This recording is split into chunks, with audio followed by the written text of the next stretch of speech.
sometimes. When I speak to Muslims, because obviously most of the people that I teach are Muslims. And I've learned to actually speak to them. And I kind of speak to them now as if like they don't know that much at all, which is kind of the truth. We're very in the dark when it comes to our spirit and in terms of our connection to Allah.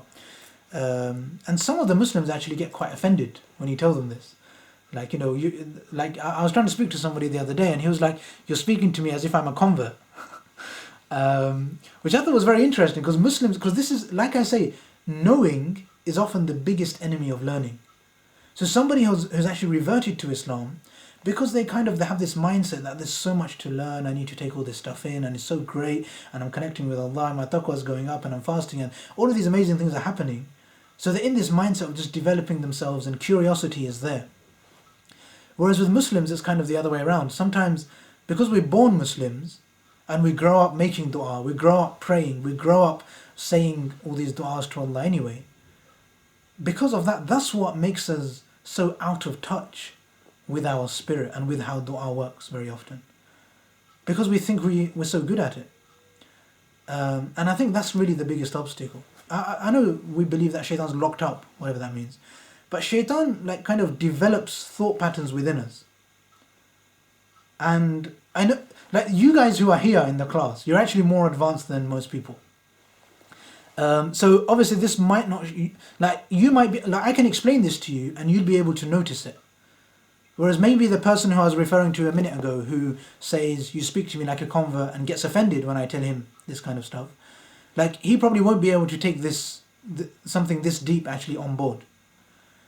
But the reality is, when we feel resistance to figuring out where we are spiritually in terms of dua, that resistance is probably the biggest indication of how inadequate we are in that area. Does that make sense to people? Are people following here? Or is that just when you need to go deep on something, shaitan's going to say, "No, of course you don't need this. You don't need to learn to make dua. You were born making dua." When you were born, somebody done azan in your ear and everyone was praying for you, and then you, from the age of 2 you were making dua. How can you learn how to make dua again? And the amount of resistance here from just pretending you don't know is so strong. I've noticed, with the person I'm in my mind at the moment, I spoke to him about it like this, and he was like, "You're speaking to me like I've never made dua before." And the reason for this is because we just need to take a step back and figure it out, as opposed to sometimes just sort it out and tweak it. I think one of the ways which drills this home is as Muslims, sometimes we think that we're 95% perfect Muslims and there's just 4-5% to go. And this is destructive, because now we think that we're already doing everything right, we just need to there's 1 or 2 things to learn.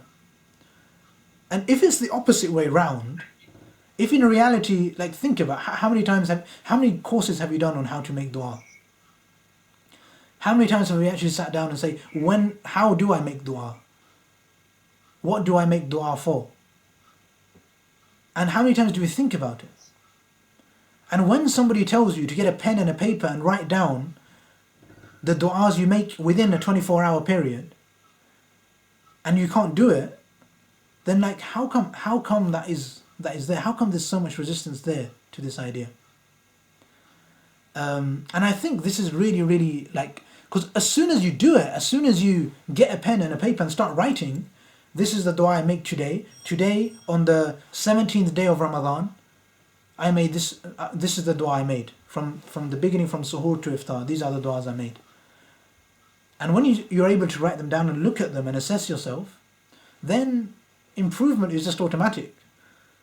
Then it's not a problem. But very often, because we're in this place of knowing, and we're a bit resistant to let go, I think that's what